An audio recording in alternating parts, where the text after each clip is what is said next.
¿En qué momento empezó a crecer con fuerza la economía y sociedad de la Europa medieval? ¿Qué factores contribuyeron a ese desarrollo tan grande?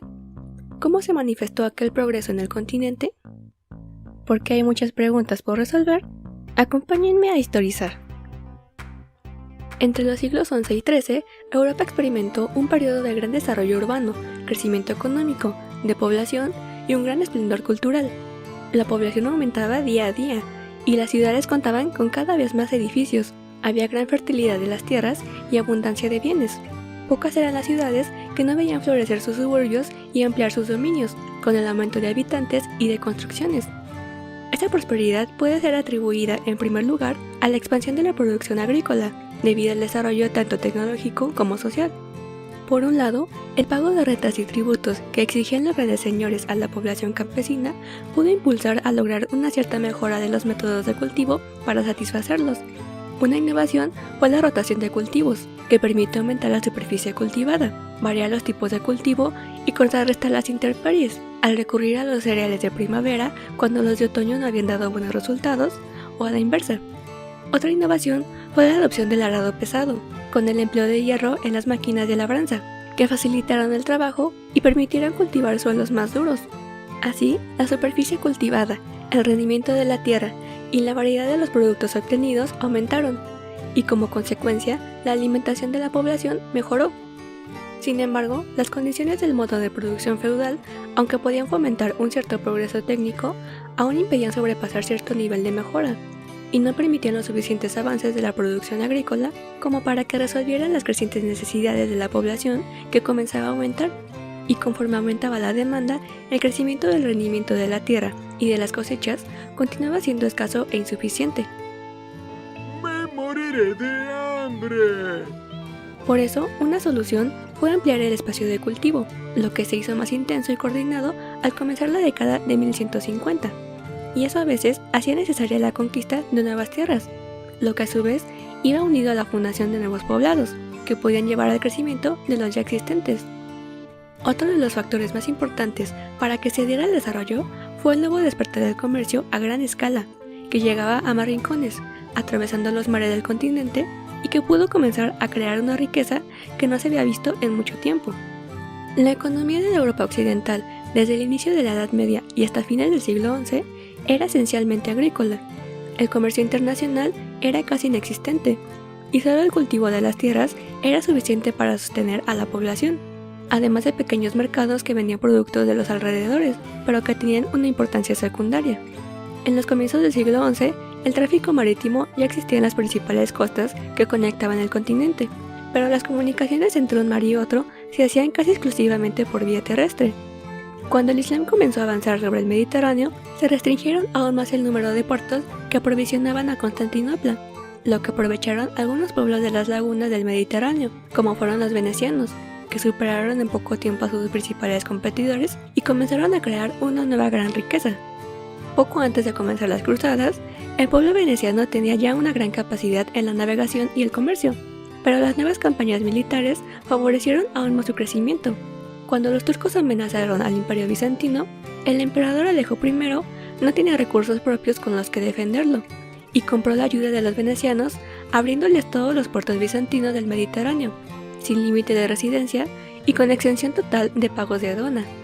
¡Un precio razonable! Pero los venecianos también aprovecharon la fracción turca y consiguieron adentrarse en el comercio oriental, haciéndose indispensables para los estados musulmanes al llevarles materiales que necesitaban para sus ejércitos, como madera, cobre y hierro. Así, los venecianos lograron asegurarse privilegios aduaneros también en territorios musulmanes, incluso llegando hasta donde no había guerra. El continuo transporte de peregrinos, refuerzos militares, víveres y otros aprovisionamientos hicieron crecer la navegación y se convirtió en una enorme fuente de ganancias. ¡Demonios, Gog! ¡Eres realmente un genio! Pronto ese dominio se extendió a más países de Europa, y ciudades como Marsella, Barcelona, Provenza y Cataluña se aventuraron también en las rutas marítimas abiertas por los venecianos. Y desde fines del siglo XI, el Mediterráneo ya era dominado por la navegación occidental, y con ella el comercio con Oriente. La influencia de esas ciudades despertó el interés por el comercio en otros lugares del continente, especialmente en la zona del Báltico, desde donde los alemanes avanzaron hacia el norte, y en Flandes, con lo que el comercio europeo se integró entre el norte y el Mediterráneo. Así, cuando se empezó a abrir la vía marítima continua entre los mares europeos, comenzó de lleno la era del gran desarrollo del continente. El número de barcos aumentaba, sobre todo en el Mediterráneo y en el Mar Negro, y después de la primera mitad del siglo XIII, la navegación apenas se vio interrumpida, incluso en medio del invierno, porque los progresos en la cartografía, el perfeccionamiento de los instrumentos de navegación y en la construcción de barcos disminuyeron el miedo que tenían los navegantes a internarse en los mares. Tenemos tecnología. Las especias se convirtieron en una pieza esencial para el comercio medieval. No eran los productos más abundantes, pero eran los más valiosos, y requerían de la mayor inversión de capitales, empleando a un gran número de personas, con lo que creció el número de habitantes que obtenían riqueza de su comercio. Y las personas que comenzaron a contar con mayores ingresos empezaron a poner sus recursos económicos en inversiones, ya sea en el comercio a pequeña o a gran escala, así como en la artesanía, en la banca o en la construcción naval y de edificios. El crecimiento del comercio llevó necesariamente a la creación de nuevos centros donde se pudiera controlar el gran flujo de intercambios, así como nuevos lugares donde alojar a la población que se dedicaba a ello, y a la que llegaba atraída por el creciente poblado. Pero también la industria comenzó a crecer a la par. Artesanos de todas las clases comenzaron a concentrarse en los nuevos centros urbanos porque podían encontrar ahí mayores ganancias, y los productos que elaboraban podían ser exportados. ¡Uy, mucho dinero! Por eso ahora era indispensable que cada región tuviera su propio centro urbano, incluso si era pequeño, dependiente de las ciudades más grandes. La nueva riqueza se empleaba para las construcciones públicas y privadas, pagaba el salario de los artesanos y de los sirvientes de comerciantes y burgueses, y sustentaba las instituciones de beneficencia. Allí vivían los príncipes, se reunían los clérigos y trabajaban los arquitectos, escultores y otros artesanos. Las regiones intensamente urbanizadas del occidente medieval eran regiones donde desembocaban grandes rutas comerciales, Italia del norte al final de las vías alpinas y de las rutas marítimas mediterráneas, Alemania en el norte y Flandes, donde llegaba el comercio del este, y Francia del noreste, donde acudían mercaderes con productos del norte y del Mediterráneo. Así comenzaría a florecer de lleno la vida urbana. La aparición de las grandes ciudades fue un segundo factor que llevó al aumento aún mayor de la población. Desde finales del siglo XI, el crecimiento de la población urbana fue muy rápido e ininterrumpido, y la atracción a las ciudades se fortaleció. La emigración del campo a la ciudad entre los siglos X y XIV fue uno de los fenómenos más importantes, aunque aún era minoritaria en un mundo que continuaba siendo principalmente rural, pero comenzaría a distinguir ese periodo de los anteriores. Al inicio, la ciudad fue sobre todo un lugar de intercambios, un mercado muy grande, y su función esencial era su actividad productiva y comercial, pero ahí comenzó a establecerse más evidentemente una división del trabajo más especializada, que permitió el surgimiento de oficios y profesiones que ayudaron al desarrollo social y cultural de las comunidades. Así se pudo empezar un crecimiento en los ámbitos intelectual y artístico. El ambiente monástico era en los siglos XI y XII uno de los más favorables al desarrollo de la cultura y del arte. Y apreciaremos el arte. Esto es arte. ¡Aprécienlo! La primacía de los monasterios pasó en el siglo XII a las ciudades, y en el transcurso de ese siglo, las escuelas urbanas se adelantaron de forma decisiva a las escuelas monásticas. Estos nuevos centros escolares, salidos de las escuelas episcopales, se independizaron de ellas en lo referente al reclutamiento de sus maestros y de sus alumnos, y en sus programas de enseñanza y sus métodos.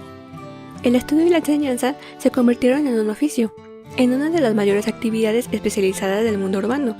Las universidades surgieron como la unión de maestros y estudiantes de diferentes orígenes y especialidades en un mismo espacio. En el siglo XIII, nuevos líderes espirituales, los dominicos y los franciscanos, se instalaron en las ciudades, y desde las cátedras de las universidades dominaron gran parte de la nueva enseñanza universitaria, llevando al desarrollo de la filosofía escolástica. Y también, el arte y la arquitectura se transformaron en el transcurso del siglo XII. Su nueva expresión, que se convertiría en el arte gótico, se convirtió en algo esencial dentro del arte urbano. Este estilo se considera uno de los más importantes de la historia occidental y ha dejado un legado de impresionantes catedrales, iglesias y otros edificios que aún hoy pueden ser admirados. Se extendió rápidamente por toda Europa, especialmente por las regiones del Sacro Imperio Romano Germánico y los reinos cristianos de la península ibérica. y simboliza ahora el crecimiento tan significativo de las ciudades europeas de la época medieval. De esa manera, los siglos XI, XII y XIII representaron un periodo crucial en la historia de la Europa occidental, y durante ese tiempo se sentaron las bases para el desarrollo de la sociedad, la cultura y la economía europeas de los siglos posteriores. Gracias por ver el video de hoy. Los espero en la próxima ocasión para seguir respondiendo más preguntas históricas. ¡Chao!